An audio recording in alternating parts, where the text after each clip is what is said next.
অনেক সময় আমাদের ভিডিওতে নির্দিষ্ট একটা জিনিসকে আসলে ফোকাস করার জন্য ওই জিনিসটার কালারটাকে ইনট্যাক্ট রেখে বাকি যত জিনিস আছে সবগুলোর কালারকে আমরা ডিস্যাচুরেট করার কিন্তু দরকার হয়ে থাকে। তো সেই ইফেক্ট আপনি কিভাবে প্রিমিয়ার প্রো দিয়ে অ্যাচিভ করতে পারেন আজকে আমরা সেটা দেখে নেব। প্রিমিয়ার প্রোতে আমি নতুন একটা ডকুমেন্ট নিয়ে নিয়েছি। আমরা এখান থেকে চাচ্ছি এই ভিডিওটিতে গ্রিন যত অবজেক্ট রয়েছে, গ্রিন যত ভেজিটেবল রয়েছে সেটার কালার থাকবে, বাকি ভেজিটেবলের কালারগুলোকে আমরা ডিস্যাচুরেট করে দেবো এবং সেটা একটা অ্যানিমেশনের মাধ্যমে হবে। বেশ কিছু ওয়ে আছে এটা করার। প্রথম যে ওয়ে সেটা হলো লিপ কালার নামে একটা ইফেক্ট রয়েছে, আপনারা সেটা ব্যবহার করে করতে পারেন। সেকেন্ড যে ওয়ে সেটা হলো আপনারা যদি লুমিট্রি কালারের HSL ট্যাব ব্যবহার করেন সেখান থেকে কিন্তু সেম কাজটা করতে পারেন। দুইটা জিনিসই আমি আজকে আপনাদেরকে দেখাবো। প্রথমে আমি আপনাদেরকে দেখাবো সবথেকে ইজিয়েস্ট ওয়ে যেটা, সেটা হলো লিপ কালার যে এফেক্ট রয়েছে সেটা ব্যবহার করে আমরা চলে যাব ইফেক্ট প্যানেলে। এখান থেকে সার্চ দিব লিপ কালার লিখে। লিপ কালার এফেক্টটাকে আমরা জাস্ট ক্লিক অ্যান্ড ড্র্যাগ করে ক্লিপের উপরে ছেড়ে দেবো। তাহলে আমাদের এখানে কোনো চেঞ্জ আমরা কিন্তু দেখতে পাবো না, কারণ এটার কিছু প্যারামিটার রয়েছে যেগুলোকে অ্যাডজাস্ট করতে হবে। চলে যাবো আমরা ইফেক্টস কন্ট্রোল প্যানেলে। না থেকে থাকলে উইন্ডোজে যাবেন, এখান থেকে ইফেক্টস কন্ট্রোল প্যানেল, এটাতে ক্লিক করে দেবেন। তো এখান থেকে আমরা যদি যাই লিপ কালার নামে যে এফেক্টটা রয়েছে এটার ভিতরে দেখবো কালার টু লিপ নামে একটা অপশন রয়েছে। এই কালার টু লিপটাকে আসলে আমরা যে কালারটাকে আসলে ইনট্যাক্ট রাখতে চাই সেই কালারটাকে আমাদের সিলেক্ট করতে হবে। এই ক্ষেত্রে গ্রিন কালারটাকে ইনট্যাক্ট রাখতে চাই, তো এই অপশন থেকে আমরা এই আই ড্রপার যে টুল রয়েছে এটাকে সিলেক্ট করব। দেন আমাদের ভিডিওতে চলে যাব এবং এই ভিডিও থেকে এই যে আমাদের গ্রিন কালার রয়েছে যে কোনো একটা কালারকে আমরা স্যাম্পল করব, যেটা আমাদের কাছে আসলে মোটামুটি মানের এভারেজ কালার মনে হয়। তো আমি এই কালারটাকে পিক করে নিলাম। এবার যেটা করতে হবে, আমাদের সবগুলো ঘড়িতে আমরা টিক দিয়ে দেবো। আর অফকোর্স আমাদের যে প্লে হেড সেটা প্রথমের দিকে নিয়ে নেবেন। তো আপনি চেঞ্জ যতটুকু সময়ে করতে চান সেই অনুযায়ী আপনারা প্লে দিয়ে দিলেন। এই অংশে আমাদের কালারের চেঞ্জটা হবে। তো এই অংশ থেকে আমি এটার যে অ্যামাউন্ট সেটাকে আসলে ইনক্রিজ করব।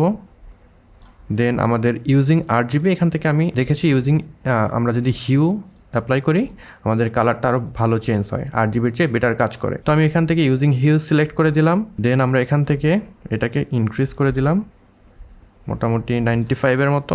টলারেন্সটা যদি আমরা বাড়াই তাহলে আসলে কতটুকু কালার আসলে সে গ্র্যাব করবে সেই টলারেন্সটা আসলে আমরা এখান থেকে সিলেক্ট করে দিচ্ছি। তো এখান থেকে টলারেন্সটা আমরা যদি মোটামুটি 20-এর মতো রাখি আমাদের কাজ হয়ে যাচ্ছে। এবং এরপরে রয়েছে এজ সফটনেস নামে একটা অপশন। তো এটা দিয়ে আমাদের যে চেঞ্জটা সেটা কতটা গ্রাজুয়াল হবে সেই জিনিসটা আসলে আমরা এখান থেকে কন্ট্রোল করতে পারি। আপনারা যদি একদম খুব শার্প চেঞ্জ চান সেক্ষেত্রে এই যে সফটনেস সেটাকে 0 রাখতে পারেন। যদি একটু আপনারা গ্রাজুয়াল চেঞ্জ চান সেটাকে একটু বাড়িয়ে দিতে পারেন। আমি 5-6-এর মতো রাখবো। তো আমাদের ভিডিওটা এরকম হয়ে গেল। আমরা যদি এবার প্লে দিই তাহলে দেখবো আমাদের যে কালার, অন্যান্য কালারগুলো কিন্তু আসলে এখান থেকে রিমুভ হয়ে গিয়েছে, শুধুমাত্র গ্রিন কালারটা থেকে গিয়েছে।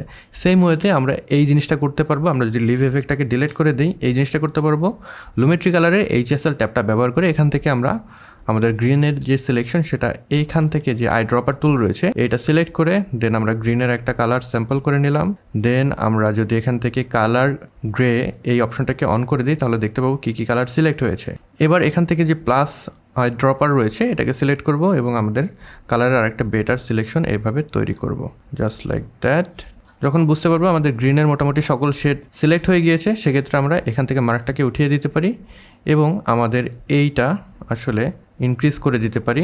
আমাদের ব্লাড লেভেলটা, এটা হলো আমাদের যে সিলেকশনটা করলাম সেটার ব্লাড লেভেলটা আমরা ইনক্রিজ করে দিলাম। এখন যেটা করব, আমরা যেহেতু শুধুমাত্র এইটার কালারটাকে ইনটেক রাখবো এটাকে আমরা ইনভার্ট করে দেবো। এইখানে ইনভার্টের একটা বাটন পেয়ে যাবেন, এটার উপরে যদি ক্লিক করে দেন তাহলে আমাদের যে সিলেকশন রয়েছে সেটা কিন্তু গ্রিন কালারটাকে বাদ দিয়ে অন্যান্য সকল জিনিসকে সিলেক্ট করে নিল। এটাই আমরা চাচ্ছিলাম। এবার নিচের দিকে চলে যাব, এখান থেকে স্যাচুরেশনটাকে আমরা একদম ডিক্রিজ করে দেবো। তাহলে দেখতে পাচ্ছেন এখানে কিন্তু আমাদের স্যাচুরেশনটা একদম অন্যান্য কালারে চলে গিয়েছে। তো এইভাবে আমরা যে কোনো একটা জিনিসের কালারটাকে ইনট্যাক্ট রেখে বাদ বাকি যে জিনিসগুলো রয়েছে সেগুলোর যে কালার রয়েছে সেগুলোকে ডিস্যাচুরেট করে দিতে পারি। খুবই ইজি একটা প্রসেস, অনেক সময় আমাদের ভিডিওতে কাজে লাগতে পারে। স্পেশালি আপনি যদি কোনো প্রোডাক্টের ভিডিও তৈরি করেন অনেক সময় চাইবেন সেই প্রোডাক্টটার যে কালার রয়েছে সেটাকে আপনি রেখে বাদ বাকি সকল কিছুর কালারকে আপনি আসলে মুছে ফেলতে, সেক্ষেত্রে কিন্তু এই এফেক্টটা খুবই কাজে দেবে। তো এই ছিল আজকের ভিডিও। আশা করি ভিডিওটি আপনাদের ভালো লেগেছে। যদি ভালো লেগে থাকে কিংবা এই ভিডিও থেকে যদি নতুন কিছু শিখে থাকেন সেক্ষেত্রে এই ভিডিওটিতে একটি লাইক দিতে পারেন, কমেন্ট বক্সে আপনাদের মতামত জানাতে পারেন, কি ধরনের ভিডিও আপনারা দেখতে চান, এই ভিডিওগুলো কেমন লাগছে সে বিষয়ে কিন্তু আমাকে লিখে জানাতে পারেন। ভালো থাকবেন, সুস্থ থাকবেন। পরবর্তী ভিডিওতে আবার দেখা হচ্ছে। Until then, good bye.